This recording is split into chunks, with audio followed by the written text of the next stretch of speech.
So I want to take a look at different types of reactions. For us, basically, we just want to be able to characterize the reaction. Sometimes these categories can overlap with each other. So the first one is combination or synthesis. Anytime we make something, you can call it synthesis, combination. So basically, you have two species and you're forming one. So you go from two to one. Not always, but it's a general case. So in this case, say I have sodium metal. I react with chlorine gas.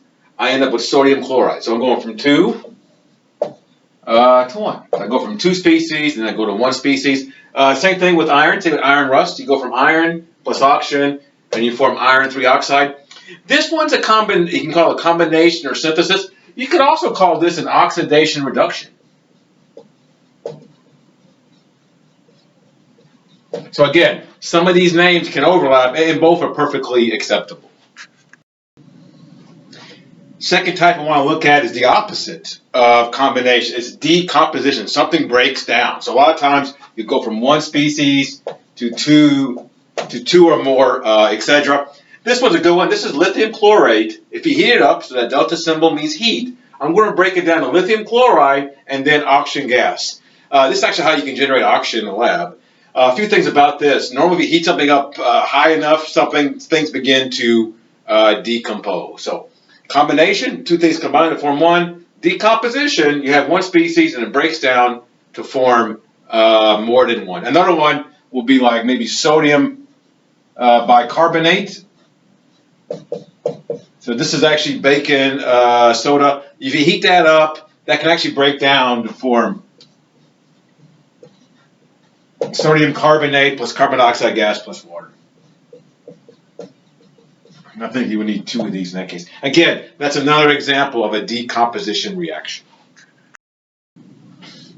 A third type is called single displacement, in which one metal will knock off another metal. Sometimes it can knock off hydrogen. I'll show you that example too. This is a classic one. So say I have zinc metal. I add the copper 2 sulfate. The zinc comes in and knocks off that copper. So it actually takes the place of the copper. That copper gets knocked off as, let's say, elemental state, which is just basically copper solid.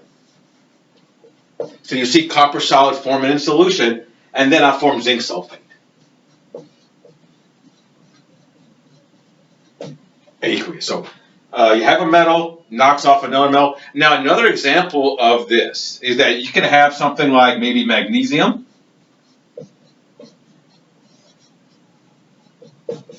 If I add that to hydrochloric acid, that magnesium is going to come in and knock off that hydrogen. So I'm going to form hydrogen gas. So again, this stuff gets off as, remember hydrogen is diatomic, so it gets knocked off as hydrogen gas, not just H. And then I'm going to form magnesium chloride. MgCl2 aqueous. Then I'm thinking 2 there. Notice that in this case, when magnesium reacts with chlorine, it forms magnesium chloride. That's the formula for it. In this case, it's zinc forms positive 2 when it reacts, and copper forms positive 2. The formulas stay the same. So zinc sulfate is ZnSO4, copper sulfate is CuSO4. But in this case, notice the difference. When magnesium reacts with hydrochloric acid, it forms MgCl2 because magnesium is positive 2 and chlorine is negative 2. So again, an example of a single displacement. Let's take a look at a fourth type, double displacement. In this case, two metals change places. So basically, the sodium and the silver are going to exchange places. So when the silver changes places with the sodium, I end up with silver chloride. And when sodium changes places with the silver, I end up with sodium nitrate. One thing to remember, silver forms positive 1. Sodium forms positive 1. That's why the formula stay the same, whether the chlorine or the nitrate reacts with the silver or the sodium. One thing about this, silver chloride is a solid. It's insoluble in water, while sodium nitrate is soluble. And again, we actually did a net ionic equation with that.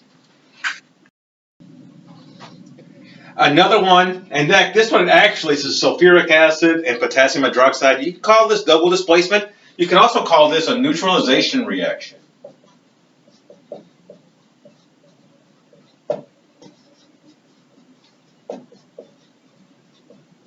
So again, some of these names can overlap. Basically, it's an exchange reaction. The hydrogen and the potassium can change places.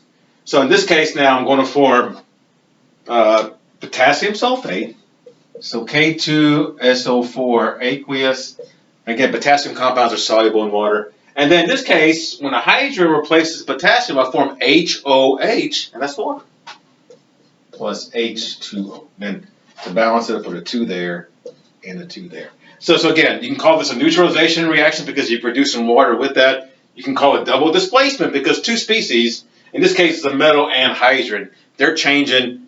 That's actually a double displacement too. Again, acid-base reaction. You can call these three different things with this one.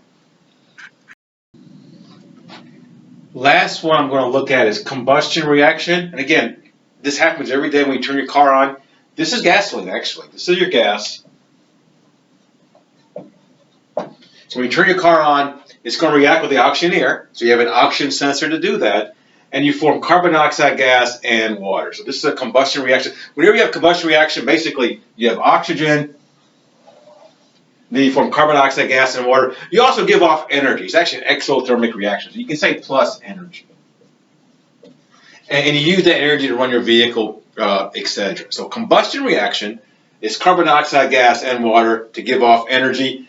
This right here is ethanol. So, whenever you go put gas, they have like up to 10% ethanol. Some of these flex fuels are 85% ethanol. So ethanol is basically the same thing. Undergoes combustion. So it reacts with the oxygen air, and then it forms carbon dioxide gas and water and gives off energy. So that plus energy, you can write that part of the reaction. A lot of times, sometimes they'll skip it. But again, anything that undergoes combustion gives off energy, and you can use that energy to run your vehicles, do work, whatever the case may be. But basically, combustion is oxygen plus carbon dioxide gas and water.